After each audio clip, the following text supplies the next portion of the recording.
so today I'm going to be doing my hair touch-up video, which you guys have been waiting for a very long time, and for some reason whenever I'm going to post this video, something always happens. I've been wanting to post it for like 4 weeks now, and if you guys follow me on Instagram, I'm always like, okay, next week, but like something always comes up, and I almost didn't post it this week because my sister was thinking that she was going to go into labor, but she didn't. But I just like paused everything because I was just getting ready to go in case she did go into labor. So anyway, what was I talking about? Oh yeah, so I'm finally doing my hair touch-up video today.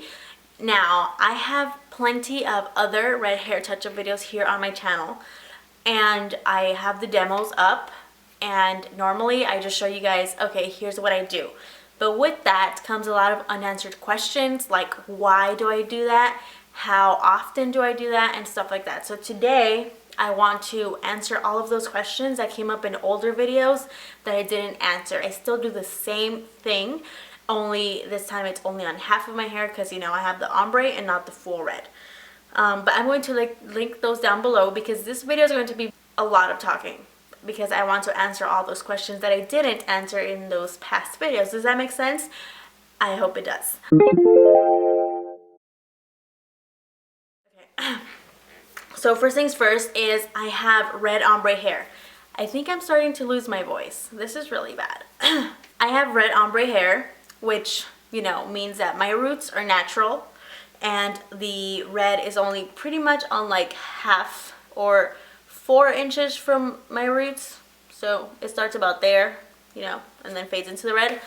I did that myself too. So if you want to see a video on how I got the ombre red, I'll also put that down below in the description box for you guys. To get to this color, red ombre, I had to use a permanent color, and that uses developer, and the one that I use is L'Oreal High Color, which has very small amounts of bleach in it, but that's going to help lighten your hair.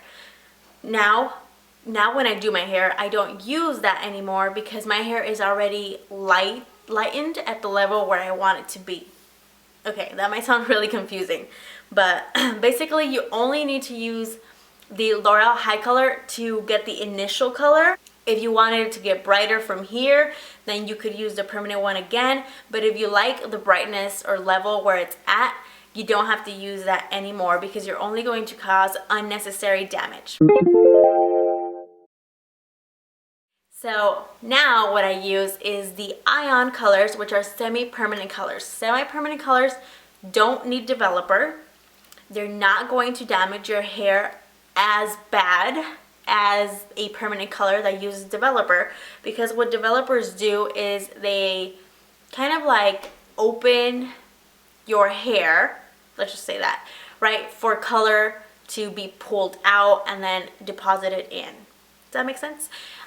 So semi-permanent colors are only really coating the top strand, like the top of the strands, versus going into the hair.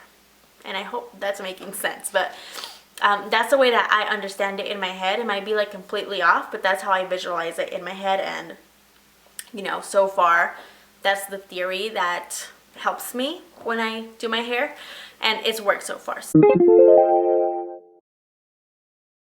Okay, so the semi-permanent colors that I use are the Ion Color Brilliance Brights, and I use the colors red and magenta. You don't need developer for the semi-permanent colors. As I said, I do mix in conditioner just to thin out the consistency, and so it's easier to spread onto the hair. You don't need conditioner, you don't need anything with the colors. They're ready to be applied right onto the hair. Like I said, I just use conditioner just to thin it out, but that's totally optional. And the conditioner is also going to dilute the color a little bit, so you know, just make sure that you're compensating for that. Once I have mixed the conditioner and the color together, I don't really have any specific formula for how much red, how much magenta. I always experiment. Sometimes I use more red, sometimes I use more magenta. It really just depends, but those are the 2 colors that I always use. Sometimes I'll just use red, sometimes I'll just use magenta. I mean, it's really up to you.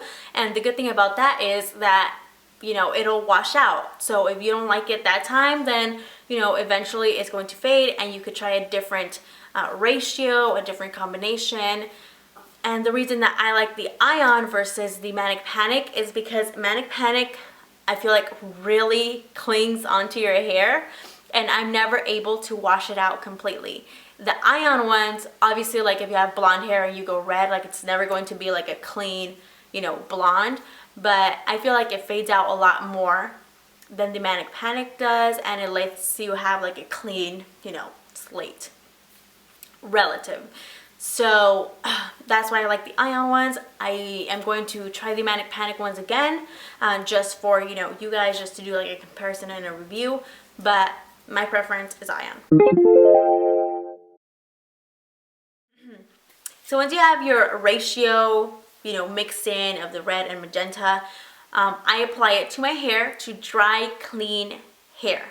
You want your hair to be clean because when you're rinsing the semi-permanent color off, you don't want to be in the water for an extremely long time because it will wash out the color.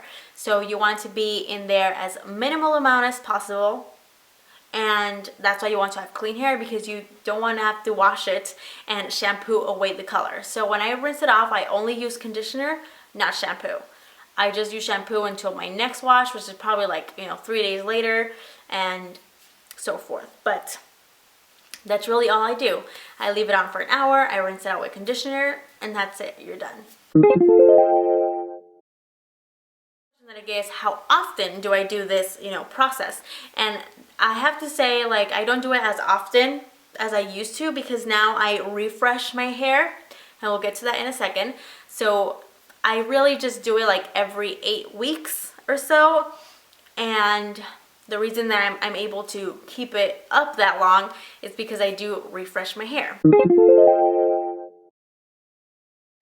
So what I do to refresh my hair is basically the same process, except I do it, you know, when I'm in the shower on wet hair. So I will shampoo my hair, and then I'll mix the red and magenta, just like a quarter size, to my conditioner.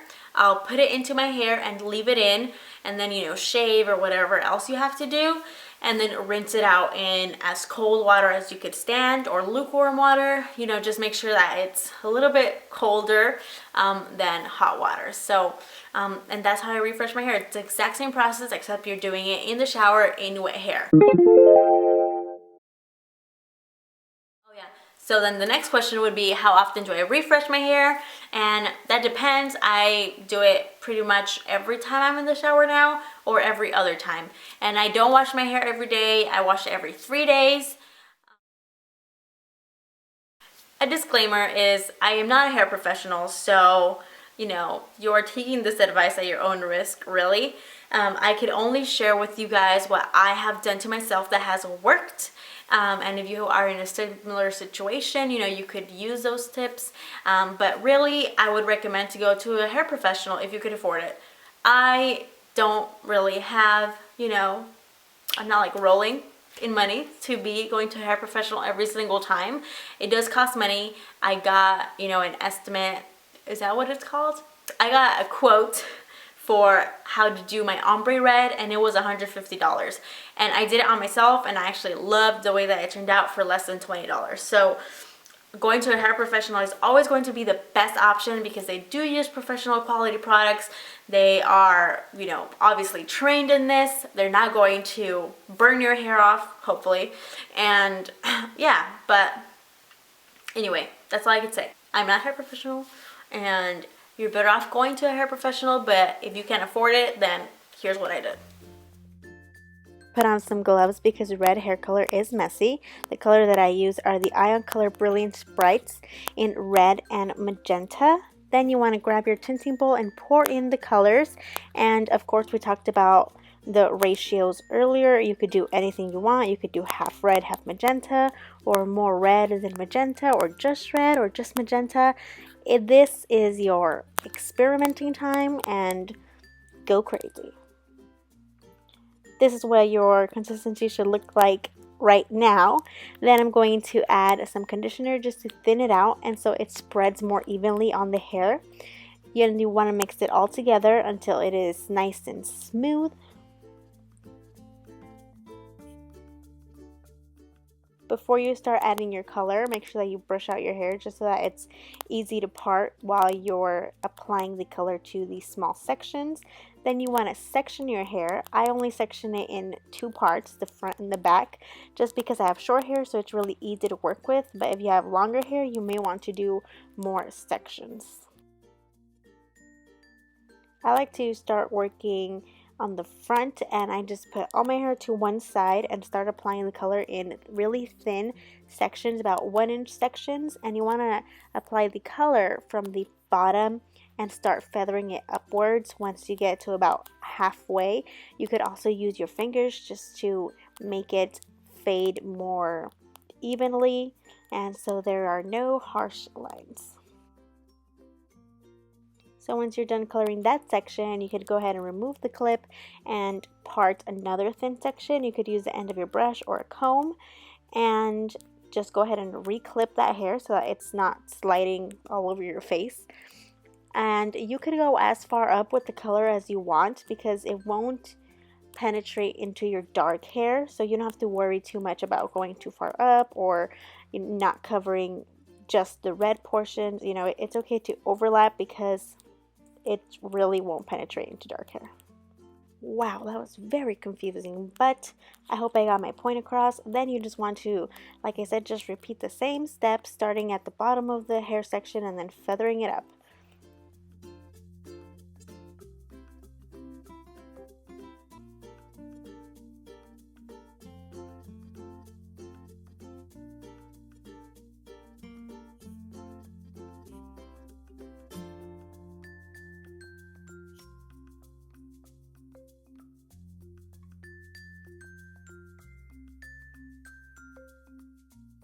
Once you're done coloring your hair, you could just grab your hair up in a clip, and I like to put a plastic cap over my head just so that I won't get the red color all over the place while I'm waiting for this to sit. So this is the time that I've finished applying the hair color, and I wait for about an hour before I rinse it off in cold water, or as cold as you could stand it. And yes, red hair is messy. Just saying. Once you rinse it, just go ahead and let it dry, and we are done. That's it for this video. I hope you guys enjoyed it. Thank you so much for watching. Don't forget to comment, like, and subscribe. And if you would like to see more red hair videos, you can click on any of these 2 options shown on the screen here. And with that, remember that wherever you go and whatever you do, always leave your mark. Bye.